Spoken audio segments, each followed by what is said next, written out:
घड्याळाचं button दाब, ती लव you राहू दे बाजूला. घरी जाऊन बायकोला म्हण love you love you love you. बायको म्हणून आज लईच बिघडलाय गडी. आज मी महाराष्ट्राचं नेतृत्व करतो.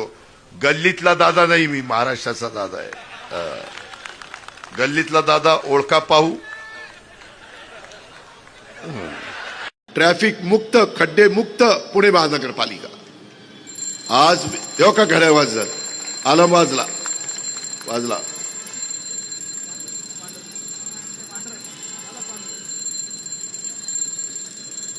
आला बंदच होईल ना. झाला झाला. घड्याळाचं मला माहित नाही असं कसं होईल का. मित्रांनो